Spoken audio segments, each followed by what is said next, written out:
everybody, Eve Everett here, and yes, it's another compilation of eBay Haul Fails Audiotechnica edition. Yeah, it gets worse.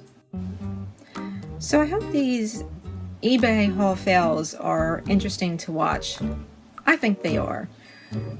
How these come about is I'm at the weigh and go generally when I do this. And rather than look at each thing and then put it in my cart during the running of the bulls, you know, the time where they just put everything out and everybody goes running towards it like they're on fire, like they're going to find some incredibly rare, you know, copy of the Constitution, you know. What I do is, you know, I put things in my cart and then I pull aside and I look through it later. So what we're looking at here are basically things that maybe I'm just, you know, instinctually thinking, oh, it's not worth it, so I'm not going to look it up. And just in case, I do take pictures of some things, so maybe I can learn from my mistakes later on, especially if I have a ton of stuff to go through. So that's how these basically come about.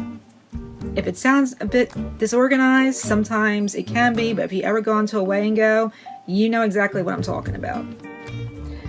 So the first potential eBay haul fail that we're going to look at today is a Dan River vintage muslin straight sheet. It's floral, and they call this muslin, although I think officially it would not be because it's half polyester, half cotton. Muslin is very popular because it's very well made, it stays fairly wrinkle free, and it's a very sturdy yet comfortable and soft fabric. It was used a lot in the early 1900s through the early 60s. Anyway, this particular flat sheet was in good shape, but I threw it back simply because I just figured I wouldn't have time to de-wrinkle it. Depending on what you consider a good return on your investment, this may or may not have been a fail because, as you can see, we have one that recently sold for $19.95 with shipping, and then we had another one sell for a little less, $13.99 plus whatever they charge for shipping. So assuming that, you know, the shipping would put them somewhere between the $20 to $25 mark, you know, taking into account the shipping rates these days, was probably one I should have picked up. But, you know, on the other hand, you know, I hate ironing. So for example, here's the one that I was mentioning. It's a Dan River floral multicolor muslin flat sheet, and they sold theirs for $19.95 plus $5.95 expedited shipping. Well, if you're shipping that from Portland, Oregon to Maine, you're probably going to take a bit of a bath on that.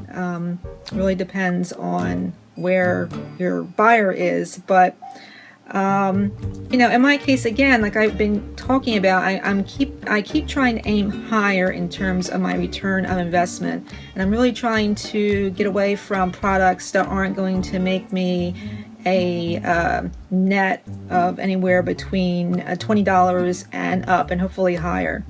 So I probably would have let this one go, and I did, so I guess that worked out. So the next one that got away is this game called Mastermind. As you can see, it's one of those Columbo-esque 1970s, very early 80s games. And this game won some awards, except for some reason I didn't take a close look and see that, or maybe I would have picked this one up. And actually this game is not very large. You know, it's not a typical like Monopoly size game. It's, I would say, a third, the box is a third of the size of the Monopoly board game. So, and I did look in it, and it did have all of its pieces, and it looked like it had never been used, although it was open. In retrospect, perhaps I should have picked this one up. As you can see, there's a brand new sealed one that sold, well, it was a best offer, but it must have sold somewhere between $40, $50 or so. And also there are a few that are open that's sold anywhere within the $25 to $35 range. So yeah, I would say, you know what I'm gonna say, fail. This is a vintage shop light, the type that you would hang up in your workshop. I did take it out and look at it. It had never been used, but it was really long, and I am lazy when it comes to shipping things like this. So unless they are, in my opinion, worth getting into all that, I'm reluctant to pick them up. But this is probably somewhat of a mistake to throw this one back, especially since it was still in its box. So for example, here we have one that's $99. It did sell, plus shipping. And this is more of an industrial shop light, which the one I have isn't quite like this. However, it gives you a decent idea what a used one is going for. So this would at least indicate to me to keep doing the research on it before deciding to throw it back. And it looks like this was a fail. On one hand, I see one, like a part of one that went for $20, but if you look at the bottom, one of them that's very similar to this one went for $80, and then another one, they threw Art Deco on it, and that went for $195. So I would say that is, a major fail, and clearly a product of my laziness. I should have looked it up, and I didn't. I just figured, well, it was just one of those days, I guess. I think you know what I mean. But I should have picked that one up, and it was dumb of me not to. So that's a fail. So moving right along, this is a Nerf Storm 2500 water gun. And I've been learning a lot about these because a lot of people sell them and do fairly well with them. However, if I'm out and looking at them and I see them, and for some reason I'm still not giving them as much attention as I should, and I did throw this one back. Now I did do a little bit of research later, and I could not find much on that particular 2500. However, this is a vintage 2500 water gun, different than the one I saw. However, if you found this particular weapon of water, you could make anywhere between $300 on to, well, I won't say on up, but $300, or there's one for $132.50. These were, obviously in their boxes, but I saw plenty of them in the $75 and up range, and even for parts they went for quite a bit. So I guess keep an eye out for these CPS 2500 Super Soaker water guns. So I bet you're wondering about my mention of Audiotechnica. For those of you that have not heard of Audiotechnica, go do your research. Even the little cartridges that you stick on the end of your stereo to play your vinyl records, some of them can be worth a whole lot of money. And I think Craigslist Hunter and Golden Finger Picker talk about these from time to time. Very worthwhile if you can find one. However, this happens at quite a bit at the Weigh and Go, more than we would like. I found a box of a cartridge. It's for an AT-10, and I'm looking all over the bin going, oh, come on, it's got to be in here somewhere. Where is it? Where is it? And I looked for, longer than I probably should have, maybe 5 minutes or so, and it was nowhere to be found, and I was left with only this little box.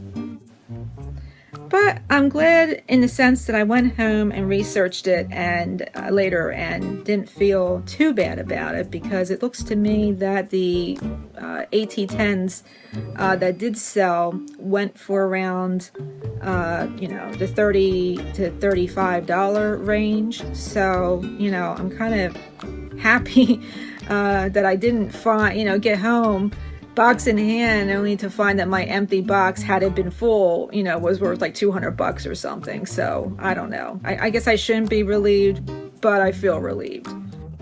So this is a vintage heater, like a camping heater would be my best guess. And as you can see, this was extensively used. You can see the burn marks around the edge of the bottom.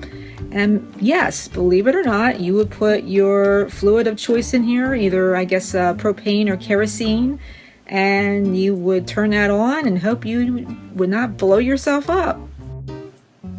But as resellers, do we really worry that items we resell might kill somebody? I guess it's not really, right? Well, in my case, I can tell you that I looked this thing over quite a bit, and because of the way it looked, and because I really don't feel comfortable selling combustible items that might explode and ruin someone's day, I let this one go. I mean, think about it, folks. Look at that burn mark in the top right-hand corner. This is looking at it from the bottom. Not sure I want to put flammable fluid in this. Although, if it's like the end of the world as we know it and we're in a zombie apocalypse, this might come in handy. But like I said, I threw this one back. And for those of you that aren't thinking along the lines of making a Molotov cocktail out of that in a zombie apocalypse, maybe you just want to have a Coleman adjustable gas camping heater instead. The closest thing that I could get to what I saw was this $39.50 item that sold. And this one looks infinitely safer than the one that I was looking at and did not buy. So I'm not calling that a fail, but potentially, who knows, maybe it was. So that's the end of my eBay haul video for my agony column, and I hope to see you guys again soon. Do me a favor and please subscribe. Sure makes it worthwhile to see my subscribers go up and up every so often, so I would appreciate that. And coming up soon, I'm working on a couple things. One of the things that I am working on, believe it or not, is I'm reading through the patents that the Cassini search is based on, and I will have the down low on that hopefully the next month or so. It's taking a little longer than I would like. And also I'm going to do another Amazon Get Ungated in Beauty and Health video. That's coming up in the next month or two. And shortly I'm going to be launching a reseller lifestyle online magazine. So if you're interested, you can email me at eve@eveeverett.com if you would like to receive a subscription for that. Can't speak today. And there's a whole lot of cool stuff coming up, so please subscribe, click like, and I will see y'all again soon.